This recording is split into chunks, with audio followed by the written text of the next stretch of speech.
Documental Rosemary Prin en Copilemo, jueves 24 de noviembre del 2011. Estamos en la casa patronal de Copilemo, de propiedad de Rosemary Prin, y quería hacer referencia a su vida a nivel histórico en Alemania, o sea, sus orígenes. Que nos diga, por ejemplo, su nombre completo, la fecha de nacimiento, algo de histórico, nacionalidad y lugar de origen. Partiendo por ahí. Bueno, de mis inicios. Me llamo Rosemary Prim, ya se sabe. Nací el 15 de marzo en el 1937 ¿Ya?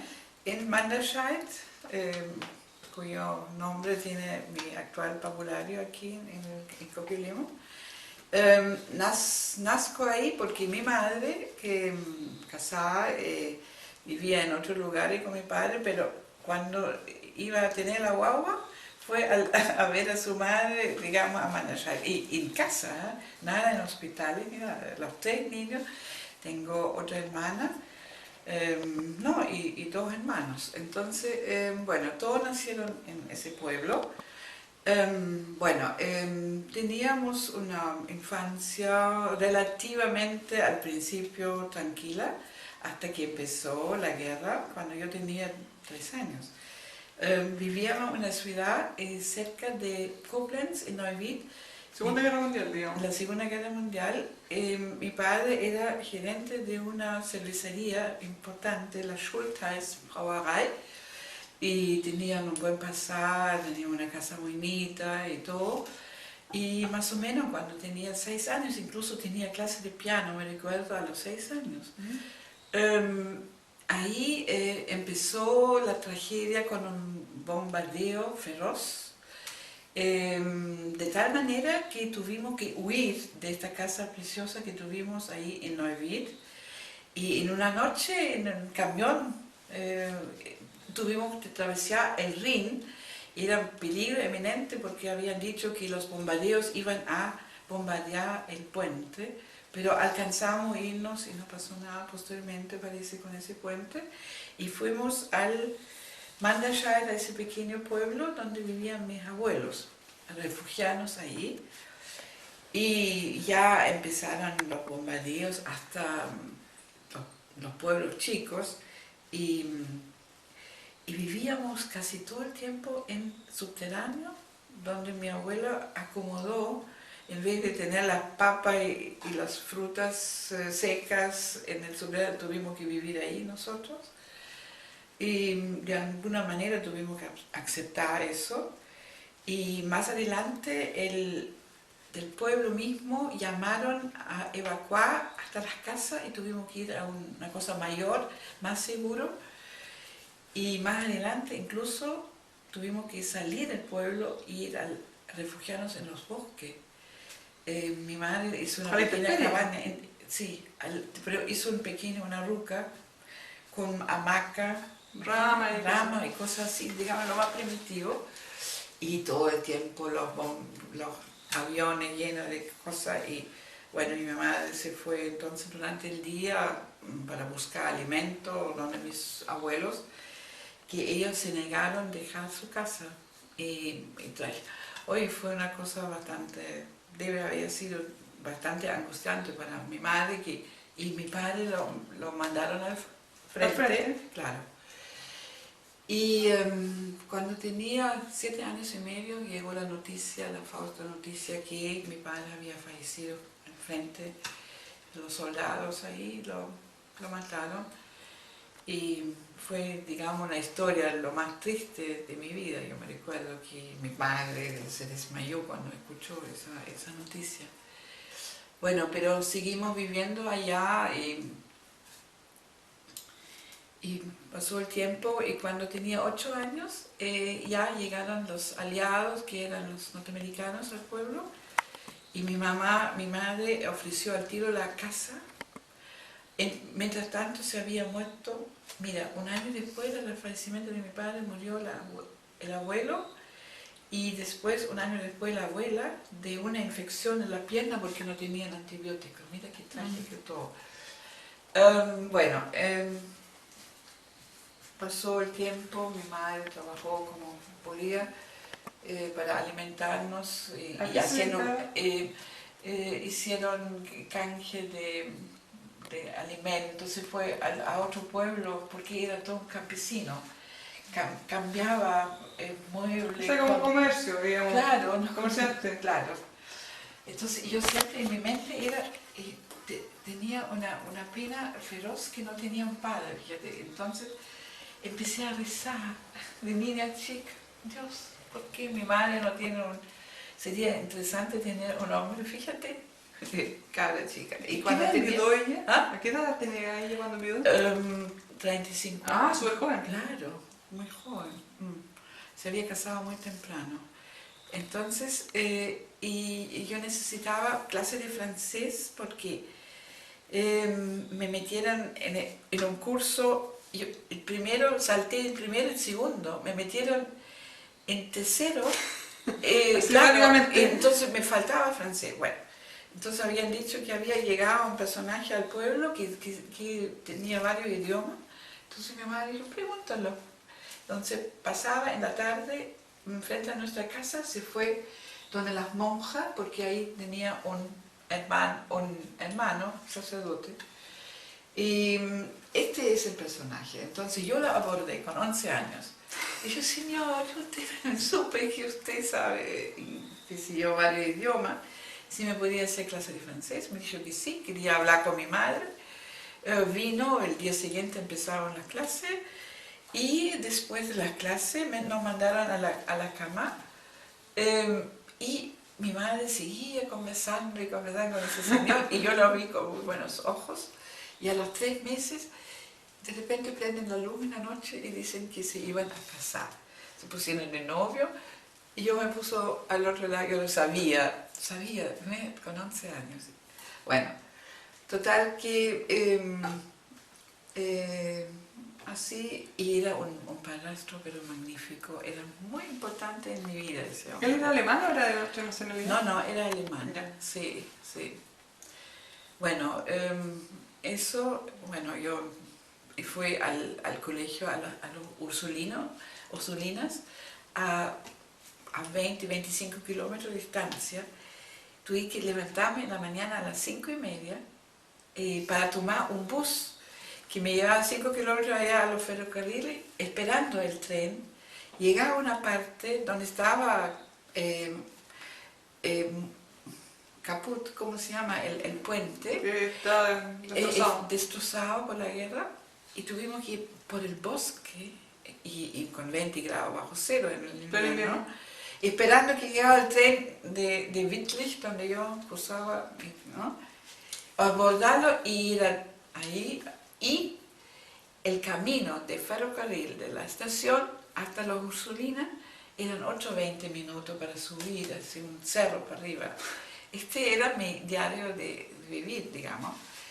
Yo la aguantaba, mis hermanos no, ni mi hermana ni mi hermano. Entonces tuvieron que internarlo porque yo era la única que parece que tenía una salud más férrea o qué sé yo. Y a mí me había encantado que me habían internado, pero no, mi madre no tenía más plata para... había que pagar todo eso. Claro, sí. Entonces yo hice todos estos viajes. ¿Cuánto tiempo duró eso? Bueno, varios años, hasta que hizo... Que terminaron el 18 años, claro. O sea, todo eso eran los... 7 años viajando. Sí, pero yo hice mi vida, todo me interesaba, tenía mis amistades, eso me... Me acuerdo, perdón que le interrumpa, que dice que cuando hubo un bombardeo estaban en una especie de búnker, estaba con peste y que se le quitó la peste. ¿Cómo fue eso? Ah, sí. Claro, ese era en Neuwied. Yo era chica de 16 años y tenía, no sé, una... ¿6 o 16? No, 6. 6. Tenía una de esos que tienen los Peste que tienen los niños, cristal o no sé qué. Y el médico había dicho, no, por ningún motivo sacar a la niña de la cama. Pero mi madre, como una fiera, nos tiró, no sé cómo, había una presión tan grande. Yo no sé cómo respiraba cuando vi todo amarillo, fue feroz, porque muy cerca donde realmente se destruyeron casas enteras. ¿Ya? Solamente a la casa nuestra, digamos, todas las ventanas estaban rotas, y entonces después llegan gente y lo saquearon todo, digamos, no quedó nada. Bueno, así fue. ¿Estás en cama ahí? ¿Qué pasó? No, mi madre me sacó y al tiro no pasó nada. Me recuperé de la enfermedad, pero ¿Te volvió? claro, toda la adrenalina de la cosa que seguramente ayudó ahí de alguna forma. Ya, retomemos que estábamos hablando del colegio, terminó el colegio después de esas pasadas por el bosque, en invierno, Oye, 20 grados. sí, 20 grados. ¿Y qué pasó después? Bueno, después fui a estudiar tecnóloga médica en ¿Ya? Freiburgo, pero no es una cosa técnica en Alemania, no es universitaria, es técnica. 2 años entre medio que tuve esa práctica, qué sé yo. Tenía mucha suerte encontrar 2 pegas muy importantes. Una en con una clínica pediátrica, ¿Ya? que me sirvió mucho después para mis hijos. Y la otra era de internista, y también muy interesante, donde Eduardo también fue a hacer una cura importante con células frescas que inyectaron. Con un científico me dijo. Sí, ¿Cómo se llama? entonces, bueno. ¿Cómo se llama el científico? ¿Se acuerda, no? ¿Cómo? ¿Cómo se llama el científico? Ah, el doctor Weiling y el otro se llama doctor Weltring. Ya. Mira, tan parecidos los nombres. Y también invité a Eduardo, antes de casarnos, a hacer esa cura feroz. Y según el doctor Harpa, dice que a lo mejor le ha ayudado muchísimo todo eso, porque nunca pensaban que Eduardo podía vivir tanto, así. De esperanza. Qué divertido. Digamos, entró, entonces él sacó su título y se puso a trabajar. ¿Y qué pasó después? ¿Qué edad tenía más o menos cuando estaba trabajando? Bueno, a los 21 años yo conozco a Eduardo. Pero antes de conocer a Eduardo, porque había... Yo trabajaba en Bonn. ¿Ya? Claro. Ya, o sea, hasta los 21 años, digamos, hubo un Sí. quiebre. Sí. Entonces, más o menos podríamos hablar de... ¿Y qué intereses personales tenía en esa época? ¿Cómo vivía el momento? Sí, mira, mi hermana se había casado con un abogado, y esta gente estaba muy interesada en el arte, y yo también, siempre, digamos, de alguna manera, porque toda esta cuenca de Bonn, por ejemplo, el Jinete Azul, ¿tú sabes Sí, qué? sí. ¿Tú recuerdas de los representantes? Los representantes, no me acuerdo todos, pero sí era un movimiento... Bustumaque, Kandinsky, bueno, Marcaron toda la y revolución. también el puente importante de Brücke. con la Brücke, ¿cómo se llama? Beckmann me interesaba Sí. muchísimo. En Colonia, También me acuerdo de esa época. muy cerca de Bonn, en Colonia, al Richardsmuseum, siempre fue con esos amigos abogados a ver exposiciones y cosas, siempre, digamos, O sea, me en interesaba. realidad, por digamos, biológica, por decirle en alguna forma, Y siempre el arte mezclado. alguna mente.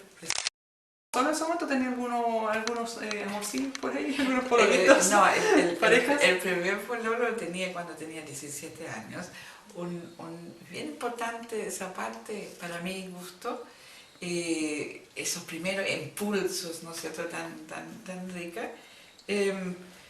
Y también era interesante para mí porque tuve que viajar, y tenía un pololito ahí, qué sé yo, qué simpático. A la distancia. Claro, ahí... ¿Cuánto duró esa relación? Casi 2 años. Ya, hasta los 18, digamos. Claro. ¿Y qué Entonces pasó con él él? se fue. Mira, fue un buen término, y es muy importante, yo creo, terminar bien una relación. Bueno, nunca se olvida del primero. No, pero todo fue muy distinto como hoy, digamos, los besos ya era lo máximo. O sea, hace como al final. Intenso. ¿Pero y qué hacía él a los 18 años? ¿Estaba empezando No, a él estudiar? estudió medicina. Ya. Sí. Lo que pasa es que mi padre era un poquito bastante celoso El padrastro, de digamos. claro. Y él dice, pero tiene un año más que tú.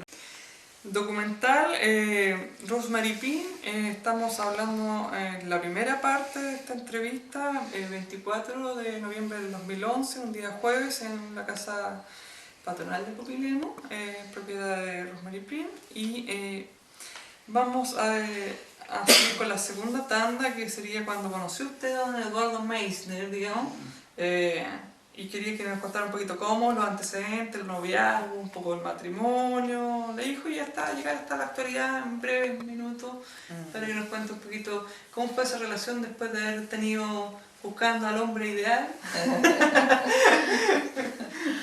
Bueno, eso sucedió en el año 58. ¿Ya? ¿Qué edad tenías, mamá? 21. ¿Ya? Entonces, haga la cuenta, como pasa el tiempo. Resulta que fue un día muy especial. Era un 15 de agosto. Ah, todavía se acuerda de la fecha. Absolutamente, porque era un día de la Asunción de la Virgen que se celebra hasta hoy, es un feriado, ¿no? Entonces mi padre, yo me recuerdo, mi hermana estaba casada con su marido ahí y mi padre había salido de la iglesia y fue a rezar. Y cuando llegó me dijo, mijita, recé muy intensamente a la Virgen para que tú encuentres un buen marido para toda la vida, porque ya tiene 21 años, es la mayoría de edad. O sea, ya estaba vieja. Claro, no 18, sino 21. Entonces, y a la media hora me presentan Eduardo Meissner de Chile. ¿Ya? ¿Y qué pensó antes de que le dieron algún antecedente? ¿Un chileno? No, nada, no tenía idea. No sabía nada, le iba a presentar a alguien, ¿no?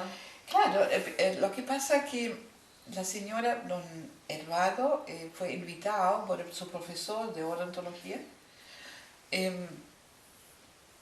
a ese pueblo porque preparó un viaje a América Latina a su profe y hizo la traducción del alemán al castellano y viceversa. Y se recordaban de mí, me querían mucho a esa gente, me estimaron y sabían que yo trabajaba en Bonn, y donde él también trabajó en la universidad. No sé qué pensaban, querían que yo conociera a Eduardo. Y yo tenía fama de artista. Verdad, la fama de artista ahí Claro, está en nexo. Como había hecho algunas cosas, Por eso bastaba. Eduardo también. Y claro, encontraron súper simpático a Eduardo y a mí también. Entonces, nada mejor que juntar a estos dos personajes. Y bueno, conozco a Eduardo. Y él me dice, mira, en una hora más va mi bus de vuelta a... Eso se parece a lo que decía antes cuando iba de viaje. Oye, qué Sí, increíble, no lo había pensado. Sí. Yo me voy. Sí. Pero lo voy a anotar. Entonces sacó una libreta y anotó mi dirección, teléfono, donde trabajaba y bueno. Y pasaron meses. Dije, ¿cuántos meses? Meses, por lo menos medio año, que él nuevamente llama. Bueno, de repente me recordaba de esa cosa muy fugaz, ¿no? Pero nada más, porque si tú conoces a una persona, no te vas a enamorar, te va a caer simpático. Lo notó nomás por si acaso. Pues de repente, después de medio año, llega un telefonazo para mí, medio año. ¿Yeah? ¿Y sabe por qué medio año? Porque él, a partir de esa fecha, viajó por Europa a mostrar su prótesis ocular, porque hay un video que había hecho, claro, un video, había hecho un doctorado en Alemania, y fue a París, a Bélgica, a varios países, a Portugal, haciendo charlas. Y entonces, cuando volvió, tomó su libreta y había varias mujeres seguro. Yo estaba, había una, ¿no? Estaba en primera lista. Claro. Entonces me llamó y dice, bueno, ¿cuándo nos pudimos encontrar? Bueno, el próximo jueves, en tal y tal parte. Y así fue. Nos encontramos en yo tenía mi pieza en Boll y él vivía en Bonn. Y en el Rin, un puente, Sí, siempre sí. los puentes. Los puentes, sí. Claro, una cosa muy importante. Bueno, él vivía, digamos, y me lo encuentro con él, tomamos el tranvía y vamos a Bonn y él me invita la primera tarde a ver cine. Pero hay un detalle, él me contó que andaba con un paraguas rojo para identificarse. Ay, sí, yo. ¿Quién andaba con el paraguas rojo? Yo. No, sí, porque no en esa época no creo. Claro, yo tenía, le parece que llovía levemente y era como un flamingo. Entonces yo lo veo a Eduardo ahí al otro lado y lo hago así como un gesto, ¿no? ¿Ya? Y ahí él me reconoce también y bueno. Medio año después, pues. 20 años después, más que mal, ¿no? Y vamos a ver el cine. Estamos aquí mirando, qué sé yo, ni me recuerdo de la película para nada, el nombre quizá, pero no, nada más. Y durante este momento de la película me toma la mano. Y yo dejo la mano. Yo dejo la mano. ¿Y qué significa eso, Deolita? Estamos listos. Estamos ya, claro. Entonces, después me invita a tomar café, qué sé yo. ¿Ese es donde le invita a tomar en el mismo lugar donde iba siempre, no? No todavía. Ah, Ese lo descubrimos más tarde, Ya. el viejo sombrero. Sí. Que ¿Cómo se era la llamaba traducción en alemán? Der alte Hut. Ya. Sí. Bueno, y ahí, bueno, ahí comenzó el romance. Pero es verdad que cuando la llamó esa vez estaba en la clínica dental o en una clínica cuando llamó y respondió el teléfono. Ah, sí. Y yo no sabía en mi clínica. Sí. Y yo sentía que podría haber sido él, ese que me pasó. Bueno, con esas cosas raras que pasan. Bueno, y ahí pololeamos así un par de meses y después de eso, cuando él terminó todo, sus afanes dentísticas y con sus exámenes finales y doctorado, etc., se fue a Viena a estudiar arte. Sí, ¿no? un año. Y se fue un año. Se fue ¿Y la dejó sola, claro. Pero quedaba más o menos cerca, ¿o no? No, lejos, como 500 kilómetros. Bueno, locura. pero uno se puede ir por... No, sí, pero en Alemania en esa época era carísimo. Ah, ¿no? ya. No, olvídate, carta nomás, de vez en cuando, un telefonazo, ni siquiera eso. De súper caro en ese tiempo. Claro, y yo me recuerdo que me enfermé de pura pena. Enfermarse de aquí. Así me bajaron toda la defensa y tenía una gripe. Mi padrastro me vino a ayudar y mira, fue un desastre así como un par de días, estaba enfermo. Bueno, pero y después pasó medio año y nuevamente el profesor Korkhaus de Bonn tiene... Profesor de él, digamos. ¿Eh? ¿Profesor de él? El profesor de él, que tiene una casa de caza en Manderscheid, él invitó nuevamente a Eduardo a hacer para que haga traducciones en un congreso en Frankfurt. ¿Ya? Y con todo pagado y todo. Entonces Eduardo dijo, qué bueno, voy a visitar a los Rosmarie, por supuesto. Entonces él viene a Frankfurt y cuando terminó todo su cuento de la traducción, todo, toma el tren y va a Bonn, me llama y nos ponemos de acuerdo. Y ahí fuimos a este restaurante, el Viejo Sombrero. Bueno, fue tan tierno, tan maravilloso el encuentro después de tanto tiempo. Y bueno, nos recibieron muy bien, hasta con champán, y nos habían hecho de menos esa gente, los propietarios de este restaurante, fíjate. Como habían ido antes y después se acordaron de que... Lo recordaban y dijeron, pero ¿qué han hecho tanto tiempo? O sea, un personaje. Mira, nos llamaba la atención como él, Eduardo, es un latino, te juro, que tenía manera distinta como, claro, de trato y todo eso. Pero es verdad que un día no tuvimos qué les pasó que no te alcanzó la plata y te quedaron un reloj. Ah, sí. Una vez fuimos a comer y no teníamos, él se había olvidado su plata y no tampoco no tenía. y dejó su reloj, no sé si era de oro, no sé de qué. Lo dejaron y el día siguiente lo fuimos a dejarlo, claro, qué divertido. Pero bueno, pero esta noche en el Antiguo, después de medio año, él me hace una proposición matrimonial. ¿Al tiro? Sí, porque habían pasado medio año, como al tiro, era el momento. Sí, lo voy a seguir esperando. Según él, ¿Ya? sí, él tomó esa decisión. Y yo muy coqueta dije que lo repitiera el día siguiente. Sí. Bueno, y así fue, se fue bien tempranamente, lo invité a tomar desayuno.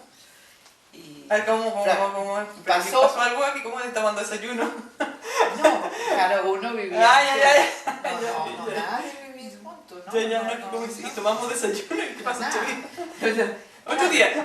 El otro día, él pasa el puente de nuevo, ¿no es cierto? De Bonn a Bonn, el Rin, y va a tomar desayuno conmigo y repite muy coquetamente esta proposición matrimonial. Y bueno, mira, fue un momento muy feliz y todo, pero ya a mediodía tuve que tomar su tren de nuevo a Viena. Bueno, y así se fueron dando las cosas y él volvió después. O sea, a Chile. estuvo 6 meses en Viena, del año que tenía que matrimonio, y después te quedan 6 meses más en Viena. Algo así, como claro, justamente. ¿Ya? Y después él se fue a Chile. ¿Volvió? Volvió. ¿Cómo acordaron? No, entonces lo que pasa que en el entretanto mis padres se opusieron al matrimonio. ¿Por? Porque tenía 3 pecados capitales, que fue luterano, ¿ya? Diabético, ¿Ya? y chileno. ¿Y cuál es el pecado de ser chileno? Latino. Claro, pero lo peor fue, digamos, la enfermedad, Ya. ¿no? ¿Pero qué tenía que ver que se fuera chileno? ¿Por qué? No, por la distancia, Bueno, digamos, ese yo lo invento yo, digamos, ¿no? O sea, podría haber sido mexicano y Claro, había sido lo mismo, ya. por supuesto. O norteamericano. Bueno, total que, pero entonces yo tampoco no quería terminar con mi padre, irme, éramos muy obedientes. Dije, ¿qué hacemos? ¿Cómo lo vamos a ir? Y con la furia de los padres, esos son malos presagios. Y, ya tenía como 22, 23 años, ¿no? Claro. Ya. Entonces, mala onda, me dice Eduardo, mira, yo voy a Concepción, abro mi consultorio. Antes eran uno de los pocos ortodoncistas. Sí, uno de los primeros ortodoncistas. Claro, entonces, y tú vienes y tenemos nuestra casa propia. O sea, para que hiciera el preparando el nido. Sí, entonces, mi padre dijeron que si después de 2 años, que era el plazo, después, si tenían todavía este ímpetu para casarnos, ellos iban a dar la bendición, poco menos, de los padres. Y entonces yo le dije, está bien, Eduardo también, pero me encantaría que nos dieran el permiso, por lo menos, que podíamos escribirnos para mi cumpleaños, para de él y para Navidad, 3 veces al año, una carta. Ah, los tenían. Sin carta, sin nada, ya. sin teléfono. Ya. Entonces, ellos permitieron eso. Entonces ahí... O sea, si estaba vivo el otro. Oye, imagínate, 2 años nada, lo encontré ridículo. Entonces dije, mira, estamos de acuerdo, ya lo va a volver, qué sé yo, pero que no yo tengo en marzo, él en julio y Navidad. Y ahí Eduardo elaboró un género poético que se llaman haikus, ¿no? Sí, los haikus. Entonces él hizo haikus de amor para mí. Cuando me mandaba la carta estaba así un fajo para medio año, digamos, un libro. Se escribía de a poco y después lo iba compilando. Preciosísimo, diciendo, eso es como una oración, todos los días tú estás conectado conmigo. Nunca se imaginaba mi padre que esta cosa que funcionó pero muy bien. Entonces, bueno, mi carta era más prosaico, pero igual bienvenidos. En el fondo, si eran 3 cartas de cada uno, eran 6. Claro. Sí, eran 6 al año. Por... Yo no podía Hasta contestar. 3 de Yo recibí 3 y y él después, recibe 3. yo en marzo me recibí, ¿no? Y yo le di carta en julio. O sea, eran 3 cartas que recibía cada uno por año. Claro. Oye, Cada 8 meses. y después la Navidad. Bueno, total, pasaron rapidísimo Pero una pregunta, había un librito que me mostró que se llamaba, el libro que hizo con ilustraciones de Don Eduardo. Ah, claro, digamos, de todo el Donde romance. se llama ¿no? El Pollito. Ah, ya, el Osito. Bea, el osito. ¿Y cómo es la traducción? El pollito, el Bea. Pero Der le Bär und das Huhn. Sí. Hühnchen oder so. Y ahí sale como toda la historia de usted, A digamos. todo Y eso lo hizo pintado también. por él y Acuarela. escrito, sí. Pero eso lo mandó también, ¿o no? ¿O eso fue? No, ese me regaló personalmente. Acá. Cuando llegó. Ah, ya lo tenía. Yo pensé que se lo había enviado. Ya. Sí. Bueno, pasaron el tiempo. Entonces, como yo trabajaba en esta clínica interesante y Macanú, que hacía cosas muy interesantes con los pacientes, invitó a Eduardo a someterse a una cura con células frescas. Y imagínate, Tuvo que viajar de nuevo para Alemania. él acepta eso y viene a Bonn. ¿Ya? Y ¿Cuánto duró eso? medio año y se somete a todas esas curas. ¿Y qué hacía él por muchos de Increíble. esos años? No me diga nada. Tuve que yo conseguirme la pieza para él, ¿En una pensión? mantenerlo contento, cocinar por él y yo trabajar. Oye, mira, comprar libros y cosas. Pero él tenía que podía caminar, todo. Sí. O sea, podía salir al centro, entonces. claro. Pero estar encerrado en el Pero fondo igual, muy aburrido. Claro, entonces yo tarde nomás llegaba yo haciendo las cosas y tuve que operarse, sacarse las amígdalas y el apéndice. Eran 2 focos que tenían muy, digamos, ¿Qué tal que le salió caro el matrimonio? Oye, ¿Y quién pagó eso? Entonces, toda esta cosa era gratuito, pero los medicamentos eran carísimos. Yeah. Y le costaban toda la Los plata ahorros que que había había ahorrado. Claro. Bueno, al final de la cura se había recuperado ya, nos pusimos de novios con los padres, algunos amigos, mi hermano, qué sé yo, y se fue a Chile. Y yo creo, ahí nuevamente pasó un medio año donde yo ya me empaqueté todas mis cosas y fue en un barco francés a Chile. ¿Cuánto se demoró ese viaje? Un mes. Todo súper. Oye, un mes. De tipo rey, No, historia. prometió encadenado, Oye. no es nada. Es una historia increíble. De típica. Bueno, Tragedia griega para casarse. ah, Ya, no quería las cosas fáciles. las cosas que eran así. Bueno, me recibieron muy bien aquí en Chile y viví un par de meses aquí para que yo me pudiera adaptar y todo eso. ¿Y cuánto duró el periodo de adaptación? Una buena pregunta. 9 meses. Ya 9 meses. Pero ¿por qué se dieron así las cosas? A veces Eduardo dice, quería saber si Rosemary estaba embarazada. No, pero ese fue broma. Total que esa es la historia. Entonces yo quería... Era un periodo como de prueba, son 9 meses, así que si resistía a la sociedad, Claro, al pero sistema. yo lo pasé tan bien, era un buen año también, Ay, un invierno no muy duro. duro. ni Eso nada. llegaba a la casa de don Eduardo, a Sí, la casa de, a digamos, de casa. la familia. Claro, ahí Ya. tenía, sí, me acuerdo. Y es verdad que él pidió una jugar de 12 copas de no sé de qué, o 14 copas de para- todo. No, cuando yo pregunté cuánto me ajuar, cuántas cosas, ¿no? 24. 24. 24 de todo. De 24 de todo, porque aquí hacemos muchas fiestas. Claro. Sí. Qué risa. Oye, y traje 24, pero me robaron la mitad. Llegó con 12 nomás. Menos mal, Y porque fíjate que la loza era de Thomas, de Rosenthal, después Thomas, y aquí en Chile hicieron los mismos modelos. Oye, ahora he comprado aquí. Sí, compré aquí cuando ya empezaban a romperse una loza blanca. podía yo... Pero a lo que voy yo, ese a jugar, ¿quién lo pagó? Yo, pues, yo O sea, con su trabajo. con mi trabajo. Y quería 24 jugar para todo. Oye, era carísimo en esa época, todas las cosas, pero yo Estaba ahorrando sin comer para venirse a casar después de todo lo que hizo esperar más, imagino. No, pero... Oye, no, bien. Y sabes, yo te cuento que cuando nos casamos, el mismo día, por civil, se inscribió Eduardo en un departamento propio.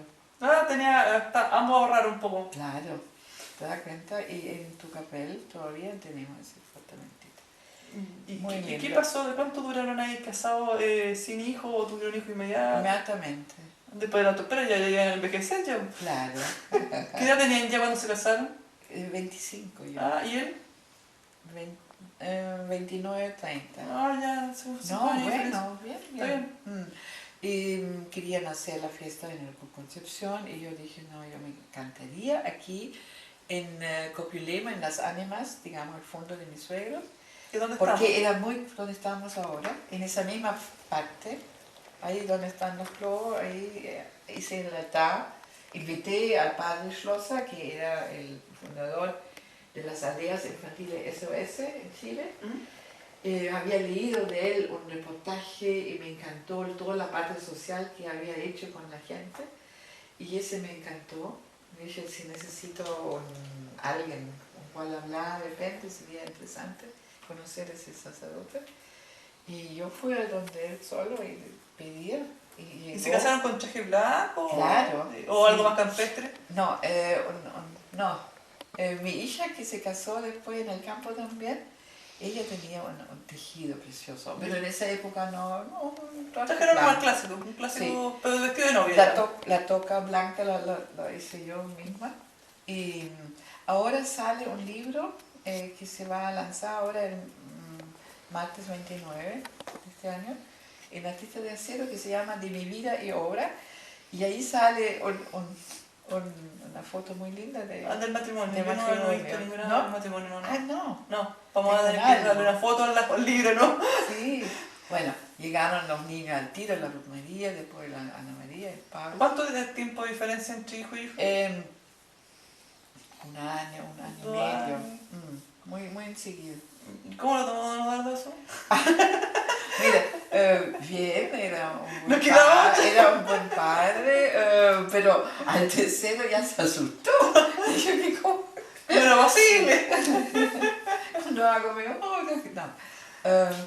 Gracias a Dios los niños salieron todos sanitos. Eso le quería preguntar, ¿cómo afrontaron la decisión de tomar hijos, de tener hijos, sabiendo que él tenía una diabetes, digamos que supuestamente se llama de 16 y todavía no se muere, que se lo no están hace callo? Claro. No, lo que pasa que, bueno... ¿Se regaron o no? Lo que pasa que en la familia mía y de él no había ningún caso. O sea, el único antecedente, él. Ya. Entonces los médicos dijeron, probablemente de Eduardo la diabetes es adquirida, porque cuando era chico tenía enfermedades, era el más de mellizo, el más debilucho. Ah, y claro, entonces... no era genético, digamos. No era genético, sino lo había... O sea, preguntaron. Claro. Y la fe absoluta, para mí era un signo, pero absoluto, que yo conocí a Eduardo un día de la Asunción de la Virgen, donde mi padre rezó. Todas esas cosas. ¿Eso fue lo que me contaba que salió la gruta? Sí. ¿Qué pasó en la gruta? Ah, bueno, cuando ya heredamos esa parte, empezamos a limpiar, encontramos 2 piedras gigantes y un bol entre medio con una plataforma. Y dije, pucha, ese va a ser aquí para hacer un homenaje a la Virgen de Lourdes. Y yo lo modelé y cuando cumplimos 50 años que nos conocíamos, en 15 de agosto, 3 años atrás, lo instalé.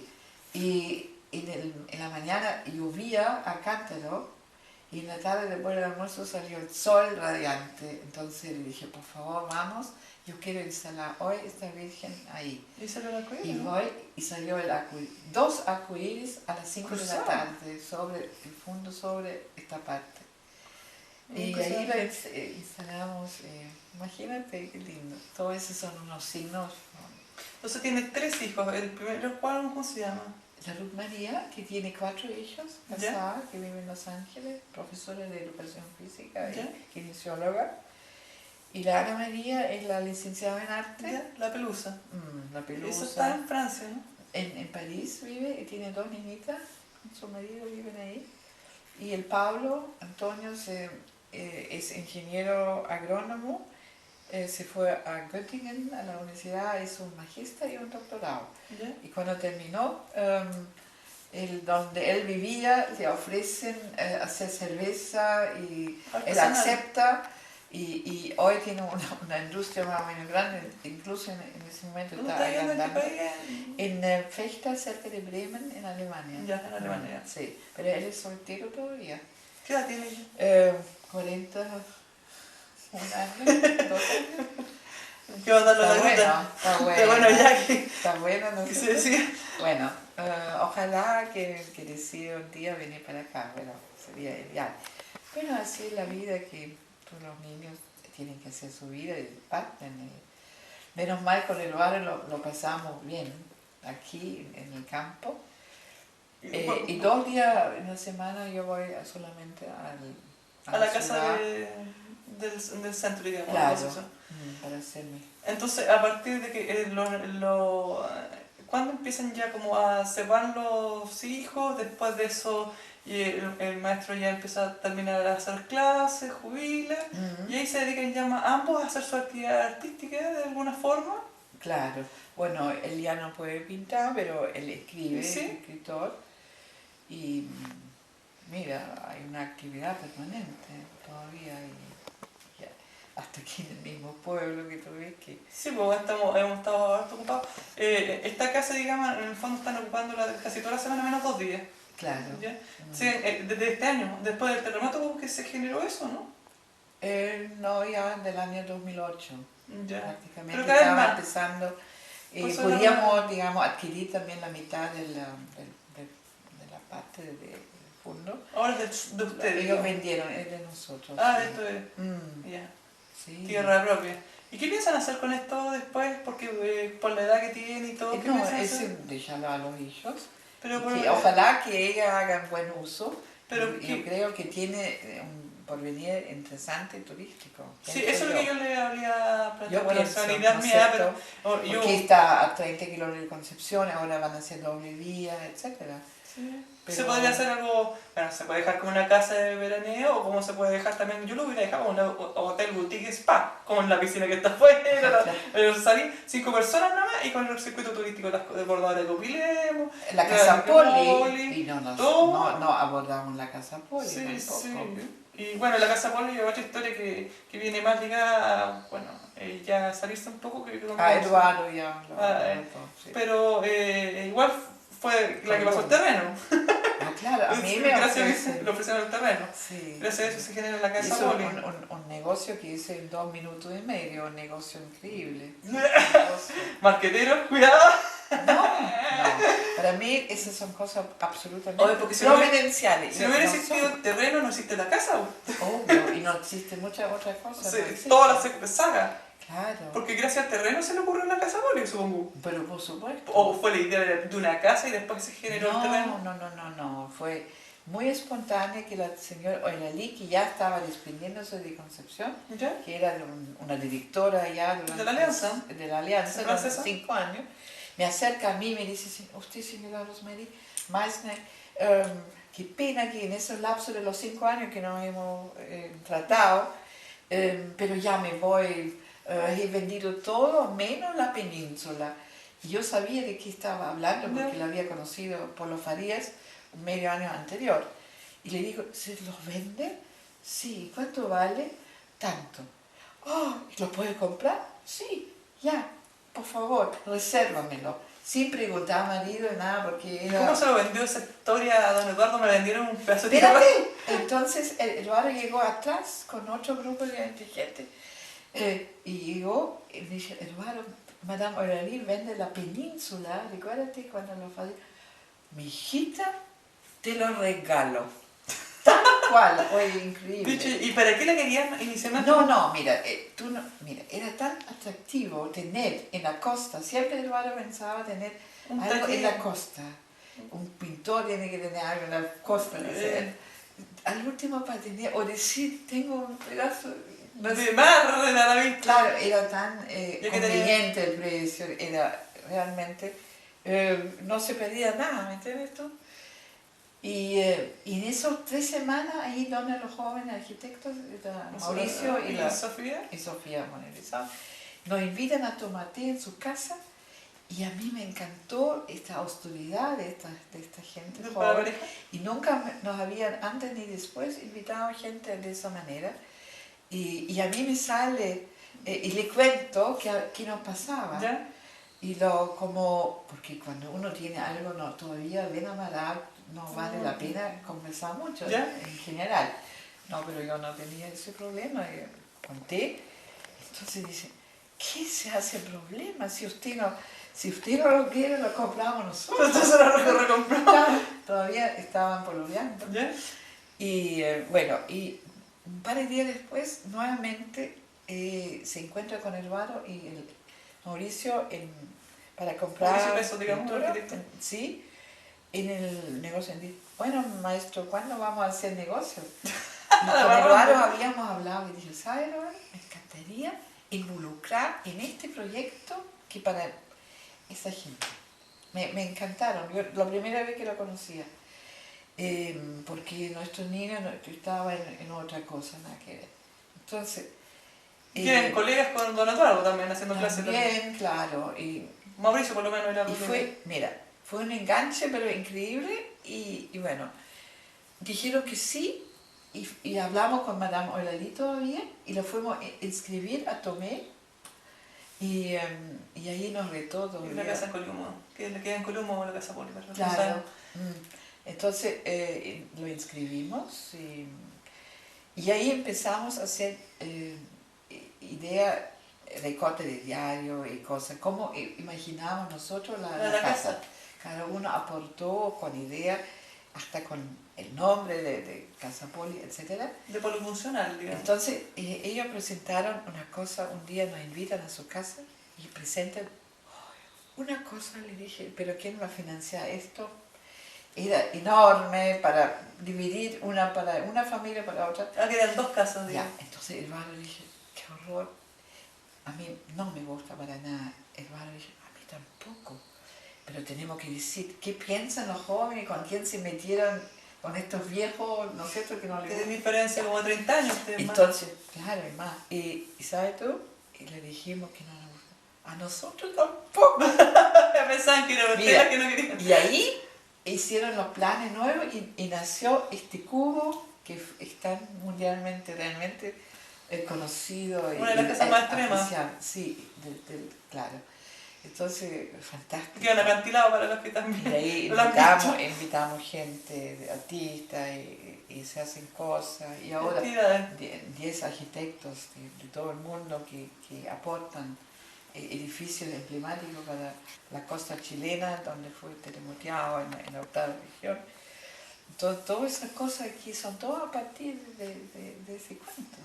Entonces, no hay nada pensado, ¿me entiendes? Ni siquiera teníamos dudas de los jóvenes que no podían pagar un día su cuota. O dejarlos tirar o qué sé yo. Porque no estaban casados, más encima no tenían inglés, ni nexo como para novio, no, yo me divorcié y me entonces.